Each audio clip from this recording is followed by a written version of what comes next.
Hi guys! Hello! Ayan po yung aming unika iha guys. Ayan, mag-greet ka naman. Hello! Ayan. Mga kakain. Yes, hello daw mga kakain. So pupunta kami ngayon sa, sa palengke at bibili si Kindness ng pang salad-salad. Ayan, gagawa ko ng vegetable na salad guys para pang hapunan namin. Ayan, so panapansin niyo po guys kung naalala yung last po na vlog ko. Ayan, of course, suot na po namin yung aming sandals. Alright, so green na green, Kindness guys. So, nanay na nanay ang dating. Okay ba yan? Yeah, okay lang. Nagpalit muna kami guys kasi sabi niya, mas bagay daw yung damit ko sa green niya na sandals. Yan, pinahiram niya muna sa akin. Okay? Ayan na guys, at nakaalis na po tayo ng bahay. So ngayon guys, napansin niyo po, medyo hapon na po ako nakaalis ng bahay guys. Medyo late na po ako na malengke ngayon. Ayan, dahil nga po sa mga pinagagawa ko po sa bahay kanina. Ayan, so kailangan ko pong maglinis ng aking bakuran. Ayan po, sa mga unang mga upload ko po na videos, yun po yung mga pinagagawa ni Kindness. Kaya isa sa mga dahilan, medyo late po tayo ngayon na malengke. Ayan, so dito na po tayo ngayon guys. At isa po si share po pala ni Kindness. Kung napansin niyo po yung dinadaanan ko po ngayon guys, yung kulay green, ang ibig po sabihin yan ay mga daanan po yan ng tao. Ayan, kapag makita po yan ng mga nagda-drive, ayan po, agad nilang malaman na yan po ay para sa tao lamang. Ayan, so kailangan nila dyan ng extra careful po kapag alam nila na may para sa tao po na daanan. Alright, so nandito na tayo ngayon sa loob po ng ating pamamalengke. At ganun pa rin po, nasa Aeon Wig pa rin po ako na mamalengke guys. Dahil nga po sa unang mga na-upload ko po tungkol sa Aeon Wig, dyan po talaga ako dahil nga medyo mas mura po ang kanilang mga presyo dyan. Ayan, so namimili po ako ng avocado. Ayan, dahil minsan talaga guys, nag-crave rin po kami ng avocado. Pero hindi namin po yan gagawin na parang isi-shake. Ayan, so depende po. Ngayon naman is parang isalad ko lang din po siya. Ayan, dahil yan po ang hinahanap ko po ngayon. Ayan po ang kinikrave ko po ngayon, ang magawa po ng salad. Ayan, pati yung ating mga, hindi lang po avocado, pati gulay po. Yan, so ang gagawin po ni Kindness ngayon guys is avocado salad. Alright? So yan po. So, depende naman po guys, marami pong mga, dito kasi sa Japan, halos po talaga, mahilig sila sa mga vegetable salad po. Ayan po. Kaya marami pong pwede nating pagpilian. Yan. So, depende po sa gusto natin. Yan po. So, dyan banda guys, nakalagay po kasi ang iba't iba pong mga prutas, gulay. Ayan. So, sinusulit ko na rin po yung pamamalengke ko po ng isang linggo rin po. Yan. So, madalas pag si Kindness na mamalengke, alam ko na po yun din yung lutuin ko. Kaya kung napansin niyo po guys, yan. So, parang naka-estimate na po sa akin kung ilang piraso po yung kukunin ko po ng mga patatas. Ayan. Dahil alam ko po kung anong lutuin ko po ngayong linggong to. Yan. So, halos na-vlog ko na rin po sa inyo at na-share ko na po sa inyo kung ano po yung mga pinagagawa ko po o ano po yung mga ginagawa ko. Ayan. Sa dating sa pagbabudget o sa pamamalengke na hindi rin masira yung ating mga gulay. Ayan. So, para walang matapon.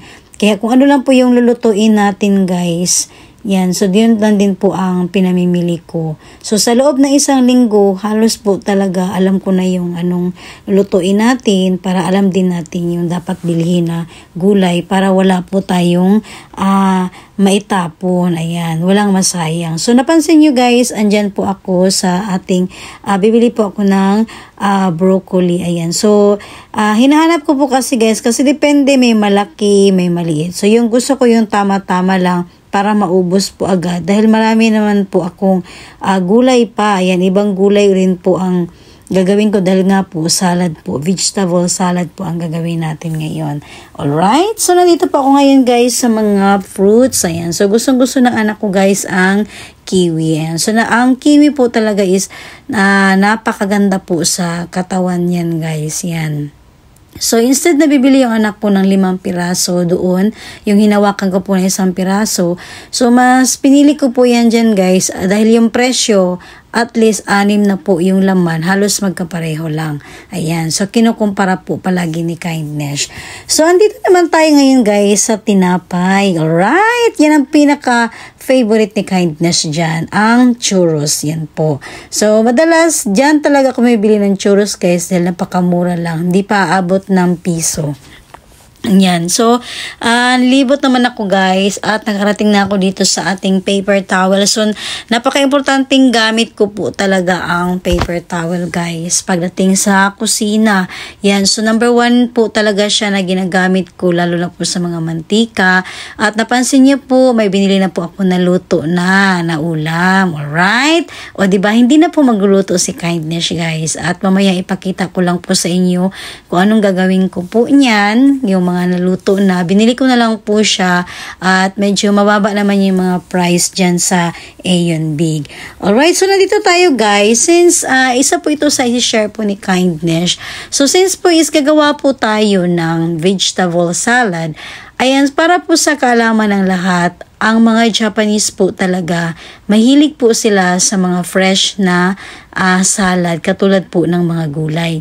Kaya, madalas rin po sa kanila, iba-iba rin po mga dressing po ang ginagamit nila. Ayan, so napakarami po nilang mga ginagawa guys or binibenta na mga klase-klase po talaga na mga pang-dressing or parang pang-sauce talaga sa mga gulay. So, ganun po ang mga Japanese. So, mas more on ano talaga sila guys sa mga gulay. Kaya, mas marami silang binibenta. Marami silang mga in-experiment na mga sauce or mga pang-dressing para sa mga gulay po. So, kung napansin nyo po, may maliit, may malaki na mga sizes po ng mga yan, katulad po niyan, nawakan ko po. Yan. So, yan lang po ang kinuha ko dahil meron rin po akong ibang klaseng dressing po sa bahay. Ayan. Ayan guys, tapos si Kindness mamalingke. Ayan. O diba? So, ito lang yung ano ko guys ngayon. Kasi kanina, nabisi ako sa bahay guys, naglinis ang sa harap mismo ng bahay. Ayan, so thank you po pala sa mga nanood. Yan po. So ngayon naman is namalingki ako guys, tapos lang ako ng pang dinner namin. Nagluto na ako ng hindi guys, bumili na lang ako ng luto na. Yan po. Tapos konti, may luto na ako konti dun sa bahay para lang. Kasi nag-craving ako ngayon ng gulay na salad po. Ayan. Alright. Kaya uwi na tayo sa bahay guys. Ay, may daanan pa pala ako. Kasi bumili ako ng kutsinta guys sa aking sisi. So, daanan muna natin. Alright guys. Dito na ako sa bahay ng aking sister. Ayan po. Kunin natin yung kutsinta. Ayan na guys. Sa aming order na kutsinta kay sisi. Alright. So, craving si Kindness ngayong gabi ito. Okay. Yan guys, tumating na po si Kindness. Okay. At tapos na tayong mamalingki guys. O diba, busy kayo. Ay, so, magdadali kong sulod guys kay magluto-luto ko. Kadali lang. Yan, lutuin na natin yung ating lumpia Shanghai ko. So, ayan po guys, yung ating lumpia Shanghai. Ayan, so kung nalala nyo po, noong gumawa ako ng lumpia Shanghai, ayan, so yung iba, kaya dinadamihan ko po yan guys kasi nilalagay ko po yan mismo sa ating freezer. Ayan, tapos pinag-rosin ko po siya. Ayan, diba? So, ayan po guys. So, ayan, pakita ko lang po sa inyo. Okay? So, marami pa rin tayong maluto. Ayan, anytime. Katulad po ngayon, nag-crave na naman yung aking mag-ama. Ayan po. Tapos, ayan, ang ating broccoli. Alright? Ayan po. So, salad-salad tayo ngayon guys na gulay. Ayan. Ayan na guys, ayan, so pakita ko lang po sa inyo kung paano po pag-set up ni Kindness, diba? Parang true talaga guys, so ayan po. Okay. Dahil ito na po yung ating broccoli, ayan. Oh. Kahit ano yan guys, may style pa rin tayo yan, diba? So, mamili lang kami guys kung ano yung gusto namin na isalad namin. Yan. Diba? Okay. Yan. So, ito yung pinaka-the best guys. Para sa yung mga salad-salad natin. Ayan. So, ito ay gulay talaga siya. And then, fresh po talaga. Okay, diba? Ito, talaga yung pagkabisaya ni kindness ba? Oh, yan guys, oh. Tapos na po yan. Diba? Oh, madali lang. At least may gulay tayo, no? Okay. Wala tayong fish ngayon, pero may gulay tayo. Alright? Okay, lagay ko muna sa table. Alright guys, ayan. So, yung binili natin guys, naluto na. Ito yung tinatawag na yakisoba. Ayan, lapit natin konti. Ang ating camera woman. Ayan guys. So, initin natin to para mainit. Alright? Tapos, malapit na rin din maluto ang aking lumpia Shanghai. Ayan guys. Bidang-bida palagi ang lumpia Shanghai ni Kindness. At, syempre guys, yung ating binili din na manok. Ayan. So, iniluto pa rin natin. Ininit ko po yan guys. Okay? Ayan. Malapit na tayong matapos guys. Avocado na lang. Wala pa. Alright.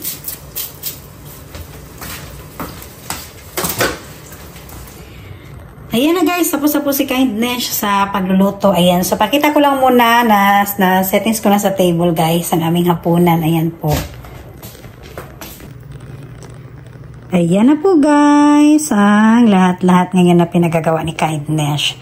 Ayan po. So, at least hindi ako nakagluto ng pansit. Ayan po. So, ito yung tinatawag na yakisoba guys. Tapos, napansin niyo po yung pink. Yan po yung luya po yan. Ayan. So, napakasarap po yan guys. And then, mainit na po ito. Tapos, yung ating lumpia Shanghai. Ayan. So, ito yung bidang-bida talaga na ulam ni Kindness. Ayan po yung ating lumpia Shanghai. Tapos, yung ating chicken. Ayan po. So, ininit ko na po yan guys. Tapos, yung ating salad. Ayan, na ginawa ko po kanina. So, magpili-pili lang po kami. Kuha lang po kami dyan. And then, yung ating dressing. Ayan po, ready na rin po. So, mamili na din kami kung ano po yung gusto namin. At, ang ating avocado. Ayan po. So, at least, may kuntsenta pa rin. Ayan. So, ito yung mga plano ni Kindness guys. Kapag Sabado, craving talaga ang katapat ni Kindness. Sa lahat po ng pagod po sa pinagagawa ko po kanina na naglinis po kami sa labas ng bakuran. Alright? So, yun na po guys ang lahat-lahat. At syempre is, yun lang po ang ano ko ngayon guys, na i-vlog ko po sa gabing ito. Ayan po, bago po kami maghapunan, ako muna ay magpapasalamat po sa inyong lahat sa walang sawang suporta nyo po sa aking mga na-vlog po dito sa buhay ko po sa Japan. Ayan. So, thank you po talaga. Alright, so ngayon po is, kakain muna kami guys, magdi-dinner kami. Ayan, at least, minsan lang kasi kami guys, kapag Sabado talaga, mag-banding po talaga. Ito yung pinaka-ano namin na moment po. Alright, so magpapaalam na po si Kindness para kami po ay maghapunan na.